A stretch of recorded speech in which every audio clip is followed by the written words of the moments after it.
and then it starts raining tomorrow. So Oh, wow. it is beautiful in Seattle. I'm going to try to spend time outside today. It is stunning here Nice. right now. So yeah, it's actually cool outside instead of the surface of the sun. Oh, wonderful. I remember my 10 years in Texas that October, I lived for October. Instead of putting my sweater on inside because of air conditioning, I put my sweater on outside. It's like, yay. Yeah, I'm actually in long sleeves for the first time. Oh, yes. In months. Because it's not 90, so you put long sleeves on. Exactly. The rest of the country probably thinks we're nuts, but we live for this, right? Yeah.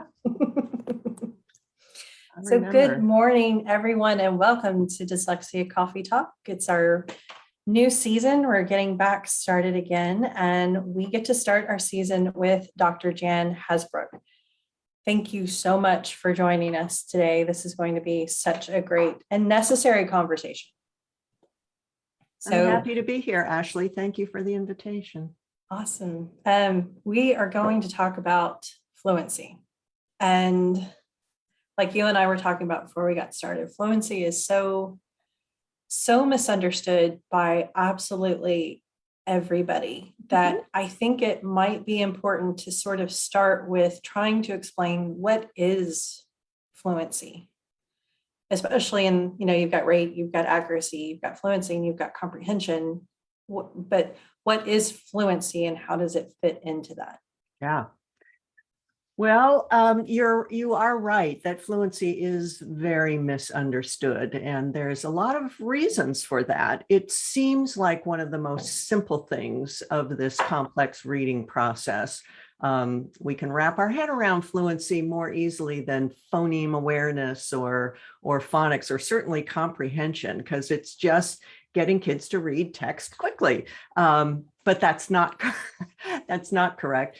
And I think we were misguided in so many ways by little things.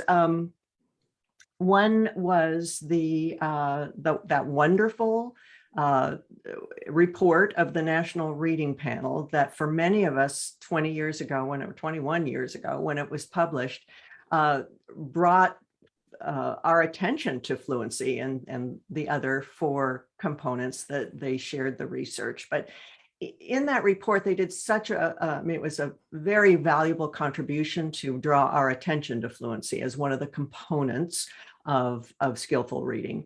But when you go back and look at the definition in the National Reading Panel, they said fluency was the ability to read quickly. That was their first piece of definition: to read quickly with accuracy and good expression. And that is, sort of starts us off on the wrong foot, because it puts the emphasis on certainly one component of fluency. Rate is an aspect of fluency, but it shouldn't be talked about first. And it's not about reading quickly. That is not the answer. And I do know are all of us who are in the research science world, we are all learning ourselves and our thinking evolves. And I am certain that if that chapter were written today, they would not write it that way, and they would not use the word quickly. So we think of fluency also, when most people say fluency, they're thinking about passage fluency.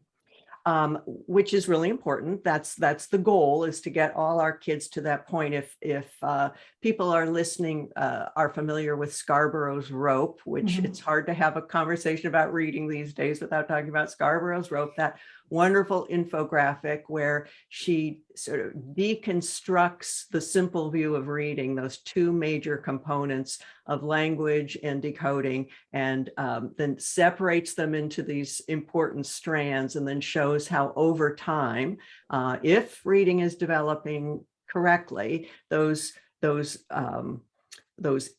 individual strands get woven together. But at the end of the far right side of the reading rope is that tightly woven rope. So all the strands are now tightly woven again. That's a representation of fluency. It's one of the best representations, all these component pieces. But what that really represents is text fluency.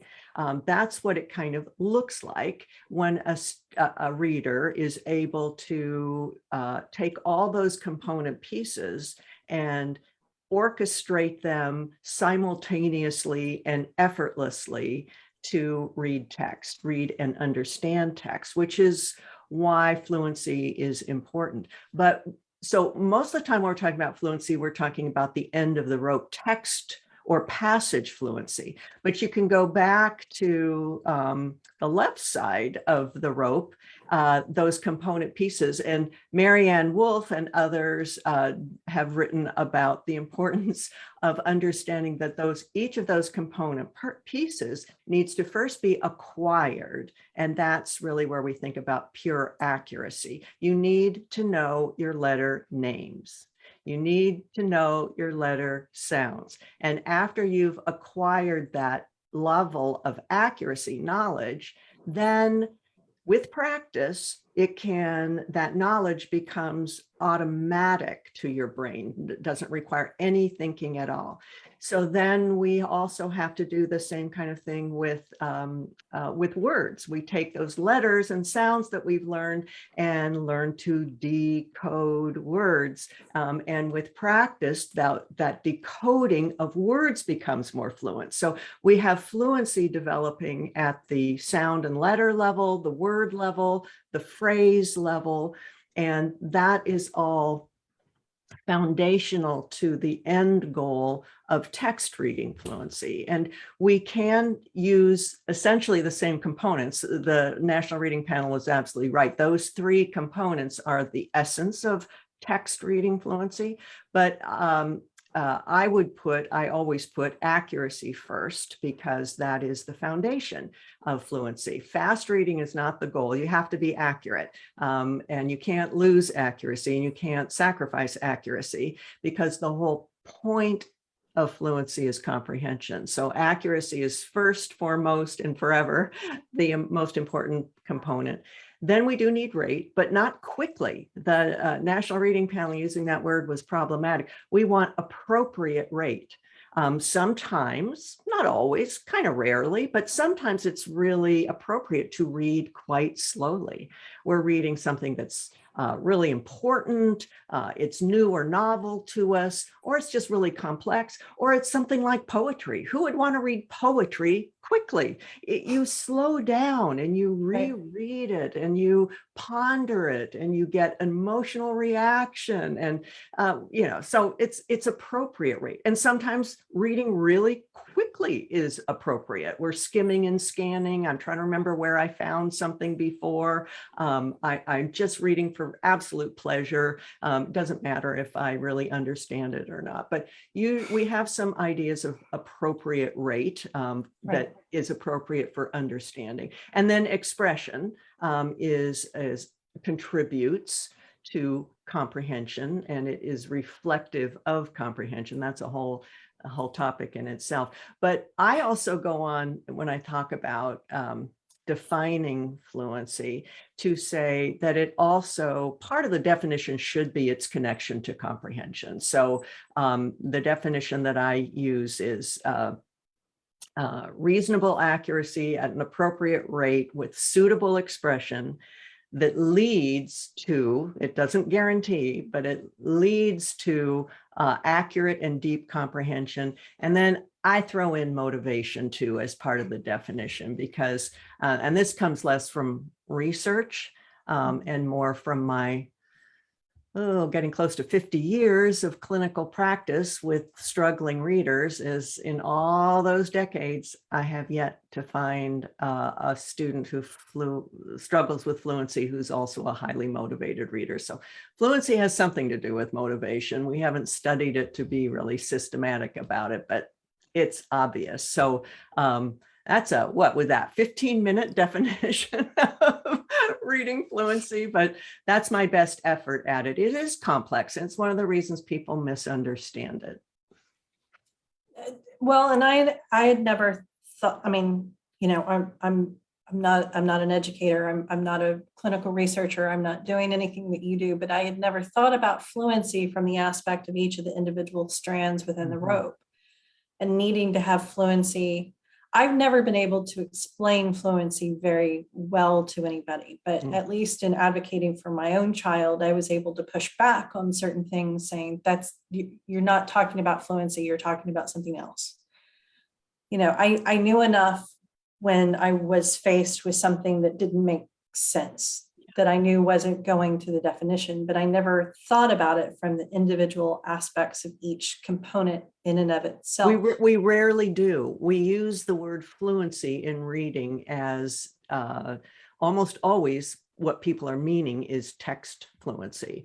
Right. And I really do appreciate and want to give credit to Marianne Wolf and of course others, but she has written very eloquently about all of this and always says, remember, fluency happens at the sub-skill level first, or that end goal isn't going to happen. You can't get to text fluency without sub-skill fluency. And I'm thinking about one particular event that happened where, the argument was the child was comprehending very well and did not care that the fluency was struggling so vastly. And, the argument pushed back was it doesn't matter that the child is comprehending at this level that you claim the child is comprehending at. The child is having to work so hard to comprehend at that level. Exactly. And their frustration and anxiety is significant because this piece is lacking and you're not understanding the connection between the two. That probably should be part of my definition. It is on Scarborough's rope where she's labeling that tightly woven rope as being skillful and effortless. And because that's the point. That's why we care about fluency. The only reason we really care about fluency are those two things of comprehension and motivation. It's necessary for those. Fluency by itself, who cares? It's because it's essential for motivated motivated reading and comprehension. It's that effortlessness. We take accuracy and practice it at the sub-skill word and text level. We practice it to the point where it becomes automatic. Our brain doesn't have to think about it at all. In fact, once word recognition is so automatic, we can't suppress it. Our brain will recognize a word before we can think about it. So that then frees up cognition for paying attention to the words of the poem or the directions for reading, the directions for administering prescription medicine or whatever we're trying to read. Doing it accurately and effortlessly is really the key. I'm personally not dyslexic, and I'm a very fluent reader. And I think about the times that, like I was reading your book, and my husband was blasting the football game, and I read the same paragraph 7 times. Yeah. And I went, I don't know a single word that I just read. Yeah. Yeah. We need attention. There is attention issues there too. Yeah. And I went and got my Bose canceling headphones so that I can actually read your book. But then I think about, like, I was reading through Language at the Speed of Sight by Dr. Seidenberg. And I believe I was specifically in the chapter for dyslexia. And I came to a screeching halt because he used a word that I hadn't heard before. And it just, I was going along at a nice clip through the text, right? And all of a sudden, and the first time I read it differently. So it was inculcate was the word. And I read indoctrinate.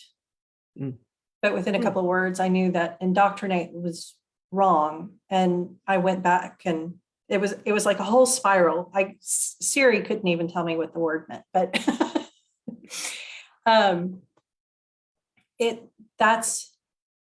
agree with you. People don't understand. I mean, obviously people don't understand the fluency aspect of that. And it's such a hard thing, I think, to sort of tease out and, Mhm. you know, I don't know what I'm trying to get out. Well, But it is an essential piece. And when we're talking about our children with dyslexia, it's something we do need to be paying attention to, because we often spend with those children, our children with dyslexia. I'm a parent of a child with dyslexia myself. We know that their struggles are often just at even getting launched with reading. They're at that letter, sound, awareness, connection, decoding, and then all of those contributing or not contributing to orthographic mapping and creating those sight words. And then they start to read connected text, and challenges with fluency kick in. So they need lots of props and support and scaffolding and encouragement at every step of the journey. And with superb instruction as early as possible, that's certainly one of the big messages in my Conquering Dyslexia book, is the compelling research that says it says first, it's never too late. We can work and rewire the brain, but it's just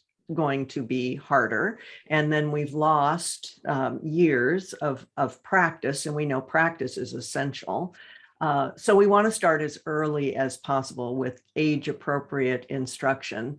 And that makes a big difference. And it can, I mean, I know Sally Shaywitz for years has been using the term overcoming dyslexia. More recently, Jack Fletcher and Nadine Gabb are both talking about, from their research, that they use the term preventing dyslexia. And of course, we can't prevent dyslexia. You're born with dyslexia. Dyslexia is neurobiological, so we don't cure it in the way that a brain surgeon could get in there and cure things.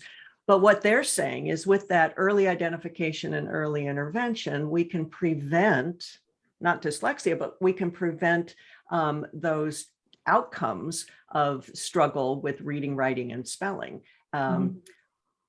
But for a lot of our students with dyslexia, even if they get all of that early identification, superb intervention, they learn to read, write, and spell quite well, fluency for a lot of our children with dyslexia remains something that is hard to achieve at a highly proficient level. They should. We have to help them get to a level of adequate fluency, but that may be at least what we know these days with instruction. It's the kind of thing we're always working on and studying and trying to figure out the best way to do it. But the instructional methodologies that we have right now, that remains for some of our children with dyslexia the hardest thing to achieve at a proficient level. Right. So this question just kind of randomly popped into my head. We know that there's a lot of data behind how comprehension fuels written expression. Mm-hmm. We know obviously that fluency has to deal with, fuels comprehension as well. How much of a factor does fluency play in one's ability to generate written expression? Or am I just completely down the wrong path? Well, no, they're highly related. And certainly I was in a study group yesterday. Friday mornings, there's a group of us from all over the country who get together via Zoom now. It's so wonderful. And most of the group are researchers like myself.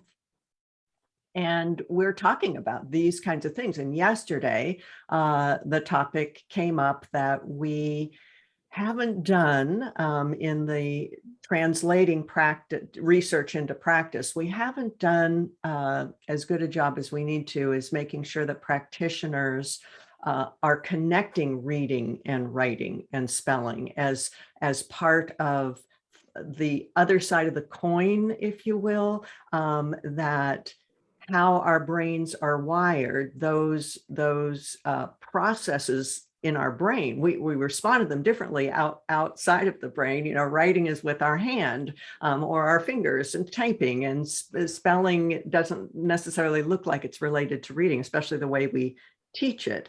But all those concepts of learning the sub skills and then learning them to a level, starting with accuracy, because you have to start with accuracy. How do you use your hand and a pencil and a pen to form a letter? How do you do that? And then how do you do it well to the point of fluency? Take that nice accuracy you've learned, build fluency, then start to write words, and then start, you know, all of that. And that we do know that becoming a fluent writer in just the mechanical skills of writing is hugely important. And that is a barrier for a whole lot of our kids who get to 3rd and 4th grade and hate writing. I hear that all the time from schools. You know, our big problem is our 4th graders hate to write. And almost always, I mean, I know what the main problem is, but they don't see it as the fact that the kids weren't taught to write in a way that allows writing to be effortless and fluent. So there's fluency, and then there's, you know, and then reading fluency. It's all tied together. It's really, we break these things up so we can have conversations about them. But in terms of understanding the mechanics, what's going on in the brain, and how we should be teaching them, we should be teaching from the very beginning. Kids with whiteboards in front of them or paper and pencil, and we're learning the letter M represents the sound mm. Now pick up your pen and write it. If you're dysgraphic, I'll have you trace it because I don't want you to practice it wrong. I don't want you to fail at this, but the mechanics of forming that as you're saying the sound and seeing the visual connection, and connecting that as quickly as we can with meaning, words that have that sound that activate the part of your brain that has meaning representation. We should be doing all of that all the time. One thing I really wanted to talk about was, and you and I were talking about this before we went live, was Jack Fletcher's studies about, sorry, I almost said accuracy, fluency being developed primarily between kindergarten and 2nd grade. And considering how late many of our children are identified, why only between kindergarten and 2nd grade? You know, I know the first time that was said to me, I didn't understand. I had papers sent to me that I read, but I was like, I don't understand why that's a limited window. It's not really. What the implications of that are is the practice effect. This thing, this magical, amazing, complicated thing called reading that we're asking our brains to do, requires lots and lots and lots of practice. And so we want to get all the basics out of the way, those achieving fluency of the sub skills. We want to get that all out of the way so that by late 1st grade, early 2nd grade, kids are really reading text. They're not doing it very well, most kids, but they're not having to think really hard about every single word. Their brains have been trained to the point of pretty skillful for most kids, neurotypical kids who have received good instruction. By 1st grade, early 2nd, their brains have figured out what reading is. It's looking at each word, paying attention to the sequence of letters. Some of those words are now being orthographically mapped into their brains. They've learned that this process is meaningful. I'm reading "the dog is big." I should be visualizing or thinking about some kind of animal that I know to be a dog. It's kind of big. I have nothing else yet. I don't know the color. I don't know the size. I don't know the breed. I don't know what big is, but they're activating meaning. So that's all in place And that's what Jack is talking about. That needs to be in place by late first, early second, so that then they have years and years and years of practice. And what we continue to learn, the instruction, is bigger words, being able to decode multisyllable words, decode and write, decode and encode multisyllable words, vocabulary, what all these bigger words mean, longer sentences, complex text. But if we miss that window, if in second grade and third grade and fourth grade, thinking about my own daughter, still trying to figure out what this reading thing is, that's years of missed practice. And that's just really hard to make up. Maybe impossible. That's the part we really don't know. There are some studies where kids are pulled out of, I mean, it's not done in a regular school setting, but given 2 hours a day of intensive remedial intervention, can, even at older ages, can rewire the brain to a point where they can be proficient at the word identification level. But even with those kids, if they're older, getting them to a level of proficient fluency, it is extremely rare to do that. So it's missed practice opportunity. It's not that those skills can't be, that you can't become fluent. It's that it's going to be that much harder. Understood. Which that makes me feel a little better. Yeah. Yeah. It's another reason why early identification is the mantra from those of us who care about dyslexia. And we don't want that ever to be discouraging to the parents of third graders and fourth graders, or adolescents or adults who are just figuring out what's going on with them, because it truly is, as Sally Shaywitz says, it is truly never too late, but it's phenomenally different. It's completely different if we can start at 4, 5, and 6 years old. I know even after my son had just over 2 years of intervention before he will tell you he could read. Yeah. You know, like we discovered it near the end of first grade, but he, you know, if you ask him directly, he's going to tell you, I was not a reader until fourth grade. Yeah. But at the same time, the only thing that he watches is Japanese anime, subtitled in English, and that's all that he watches. And he understands all of it, tells me all about it, and I have no idea how fast those subtitles are going by. So that's how I tell myself he's going to be okay. That's great. I mean, any activity related to reading words, if we can get our kids involved in that, it's all good. It's all good. I don't know. I do like to ask this question of various people, but you know, like you said, most people don't get to start off with the early identification. Right. What, you know, and a lot of what we try to support, of course, are families that, you know, they can't afford tutors, they can't afford advocates. They're trying to, you know, figure a lot of this out on their own. Mm-hmm. What sort of advice would you give to families who are just starting off with children that are struggling, that they believe are dyslexic? The public schools are doing their identification process, and you know, they're trying to figure that out. They're trying to get that road started. What kind of advice would you give to those families, or how would you tell them to begin? And I don't mean to put you on the spot with my questions.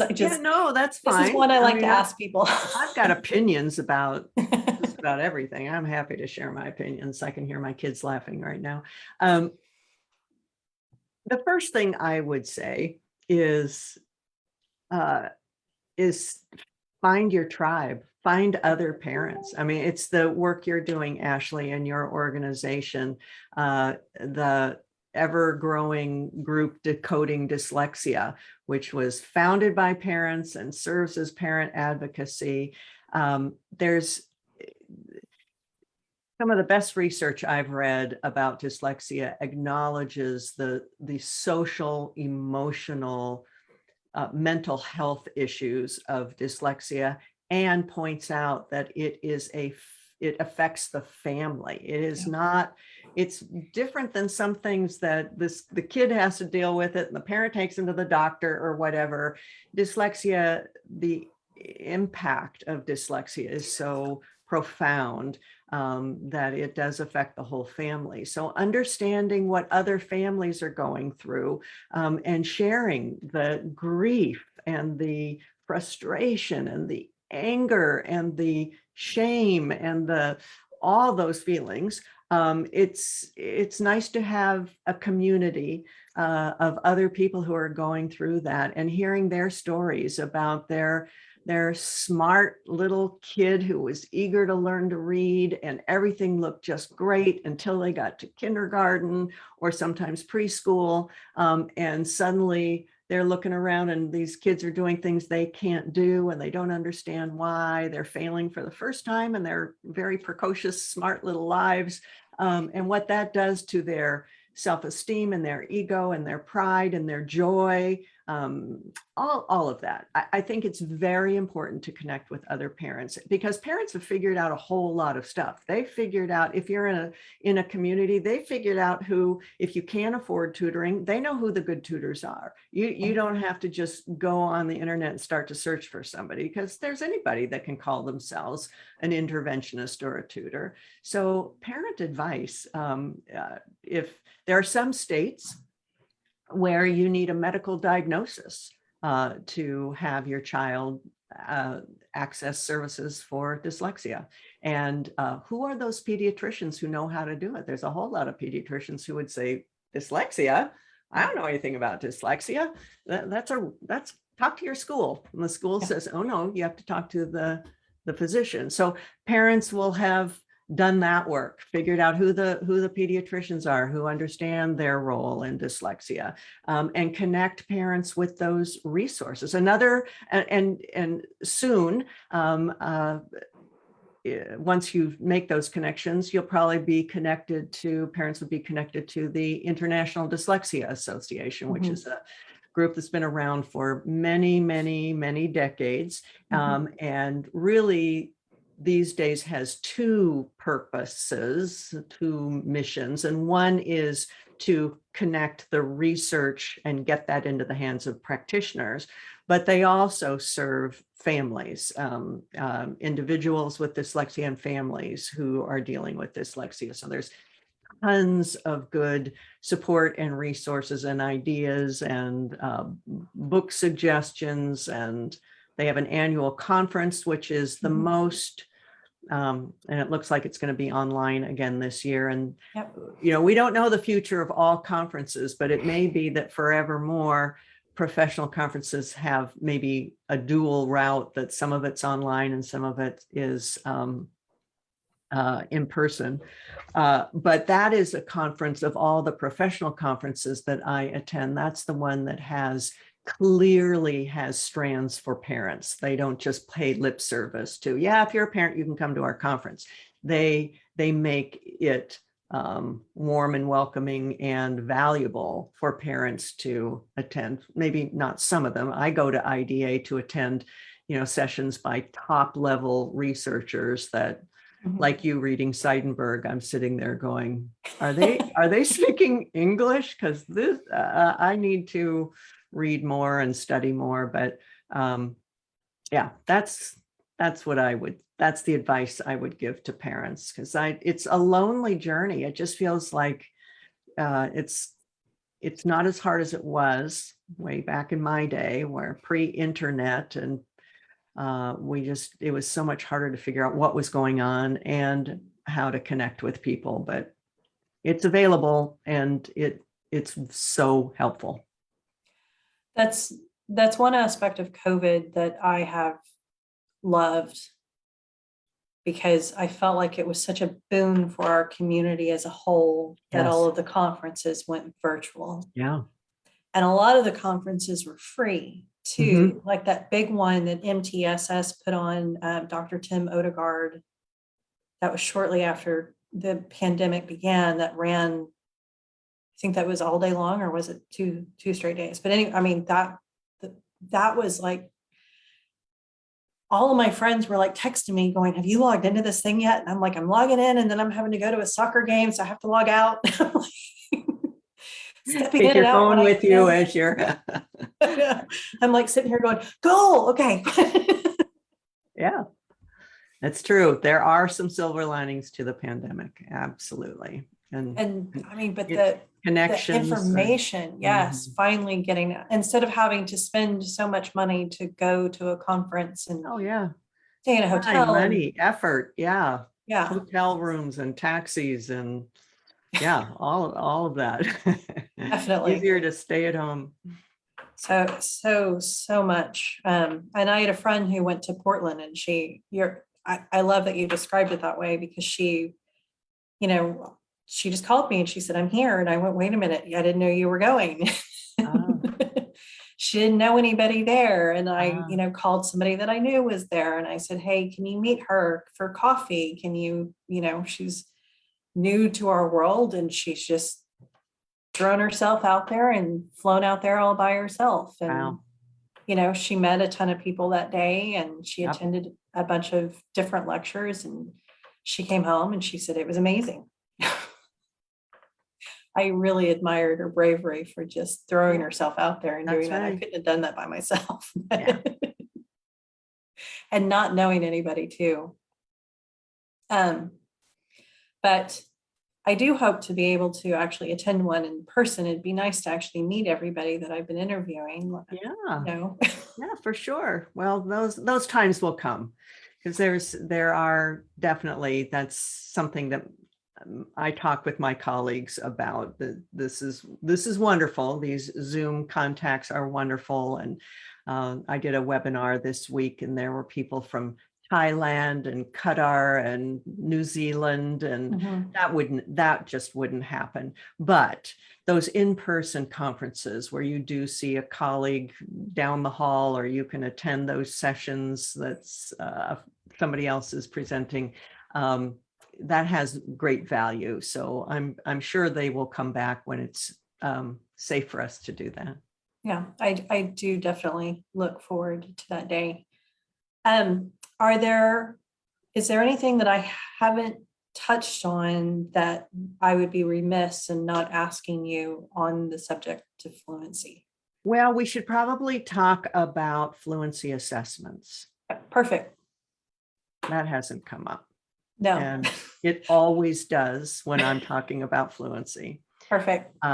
So most schools now are using some version of those timed assessments at the early grade. So usually they're 1-minute assessments, and they're used for a variety of different purposes. At the early grades, kindergarten and early first grade, they're often timed 1-minute assessments of what's letter naming fluency, they're called. How many letters can you identify in 1 minute, or letter sound fluency, or non-word or nonsense word fluency? How many made up words can you accurately decode in 1 minute? And then by mid first grade, most schools these days are using some version of a text reading fluency assessment called oral reading fluency, and students read an unpracticed grade level passage. So all first graders get a first grade passage, all second graders get a second grade passage, and they read them aloud for 1 minute, and then that is scored for words correct per minute. And all of those assessments come from a research base that's now close to 40 years old, 40 years old, called curriculum-based measurement. And so sometimes when you see that oral reading fluency, they'll use the letters ORF and refer to that as an ORF assessment. And all of those assessments, letter name fluency, letter sound fluency, nonsense word fluency, oral reading fluency, those are all CBM measures. So you'll hear sometimes teachers talk about, yeah, we're using CBM measures. The research base on those measures is very, very strong. I am an advocate and a proponent of using those assessments correct when we use them correctly, because they are tools that have the two things we really need from assessments. We need very technical talk here, but we need reliability and we need validity. Reliability means the test has been shown to give us consistent results. We can trust the results. And why do a test if you can't trust the results? And validity gives at the end of the assessment gives us something useful, actionable. We can do something. It helps us do our work better. So all those CBM measures do that because, and the fact that they're very quick. So what I think about when I'm talking to teachers about it or parents about why those are good assessments to do is that we think of those as practitioners. We should think about those as the equivalent of a thermometer that physicians use. A thermometer very quickly gives you information that is important. It has reliability. It's real consistent. We can trust it. And that information is important because whether or not you have a fever is very valuable information to a physician or to a mom. I don't know if I want to go to school today. Yeah, well, if you have a fever of 102, you're not going to school today, but your fever is normal. I don't think maybe you don't want to go to school. And we can get both for a thermometer and those CBM assessments, we get the answer really quickly, but it's one piece of information. So that's a mistake that I see some people, practitioners, administrators, reading specialists, that's the only assessment they need to give. No, it's a thermometer. Would any of us go to a physician whose only assessment tool was a thermometer? No, but we probably also wouldn't trust a physician that never took our temperature, but it's one piece of information. Another problem with that, and what it basically says is because all those assessments, the letter naming, the nonsense word, the oral reading fluency, all of those have been normed. So we know what we're looking for. We have decades now of research to say, if you kindergartner are at this level in naming letters or sounds, you're on track. And you're probably going to be doing fine. And we'll just keep doing what we're doing because it's working for you. The same with oral reading fluency. Those have all been normed. So in 60 seconds, we can get a score, 42 words correct per minute, 107 words correct per minute. And we can take that and compare it to a norm and say, okay, you are way below where you should be. It doesn't tell us why, just like a thermometer doesn't tell us why you have a fever. It simply says, okay, you have a fever academically, and now we need to figure out what's going on. But one of the problematic things with those assessments that I use all the time, I advocate for them all the time. One problem is that they're overused, or they're used to more broadly, like diagnostically. We can't do that. We simply say you have a fever or you don't have a fever. But the other thing is that words correct per minute assessment, once kids are reading a passage for a minute, that assessment was labeled or named oral reading fluency.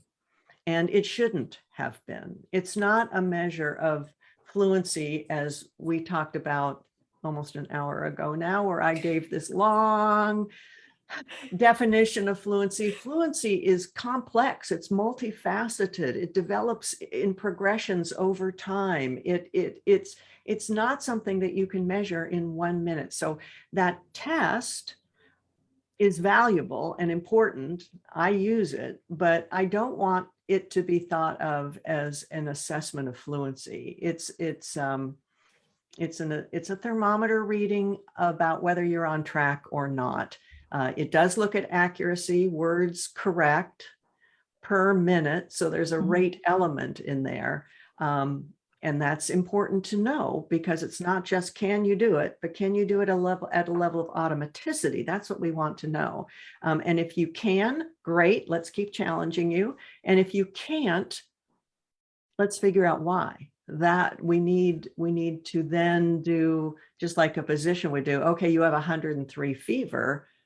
What is that? Is it COVID? Is it the flu? Is it a ruptured appendix? Those are treated very, very differently. So we need to figure out why this second grader or third grader is way lower than his or her peers. So those assessments, yeah, so that's my synopsis of those. Are there a variety of assessments that do that? Is there one specific, is like, I'm thinking about DIBELS. Is there a specific assessment? What would you recommend if you make recommendations? I'm not sure with those specific things. Yeah, there are various. So originally, those researchers who invented these assessments, that whole suite of assessments called Cbm assessments, originally 40 some years ago, they were guidelines for doing these assessments, and teachers were told, just go find some passages or make up lists of words and do it yourself. Then education, like all other aspects, there's entrepreneurial people who said, hey, I could create those passages and those word lists and things and sell them to people. So that's what people have done. DIBELS is probably the most widely known, one of the first commercially available Cbm assessments. But there are others, Acadience, Easy CBM, AimsWeb, the FAST. I don't like the name of that. There's a group, but those are wonderful assessments, and they all have various now. A lot of them are administered or scored on a computer, or even administered on a computer. So they're all, these are progressing and getting fancier, but they all are based on that same research base of curriculum-based measurement. So yeah, strengths and weaknesses and different bells and whistles, but they're basically all doing the same thing. Well, I mean, I know DIBELS because, at least in my personal advocacy for my child, I fought for DIBELS. I didn't want just a random stopwatch and, a minute timer and, how many words did you get wrong and how many did you read in a minute? I was like, I want you to use DIBELS. If you're going to write a goal for this specific aspect, I want a mathematically quantifiable measurement, and therefore I want DIBELS. I never won that, but but I would just say, because people are listening from different places, I know New York City uses Acadience, and there isn't Acadience a split off from DIBELS? Yes, it was. Okay.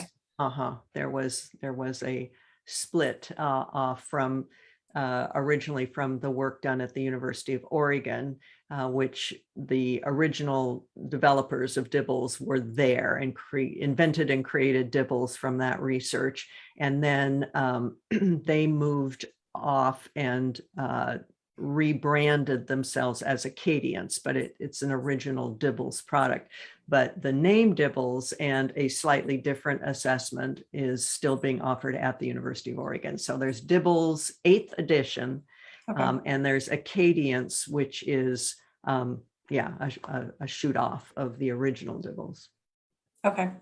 Yeah, when you said Acadience, I was like, isn't there a thing? I remember somebody bringing that up at one point, but this has been extremely informative. I'm so glad when I reached out to you that you said you wanted to talk about fluency, and because I was instantly like, yes, we need to be having this conversation again, because it's just so poorly understood. And I'm thrilled that you were able to join us today and talk specifically about this really critical topic. Your books, Conquering Dyslexia, and I'm sorry, it's Fluency and Assessment. Reading, let's see, what is the title? I have a copy here. Reading Fluency. Reading Fluency. Understanding, assessing, teaching. Yeah, that's. And there's 2 parts to that, right?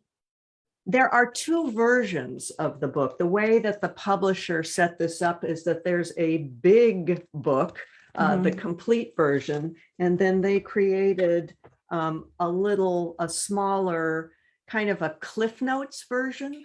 I think that's the version I ended up with. Yeah. And the cliff, so they're different sizes. There are certainly different thicknesses.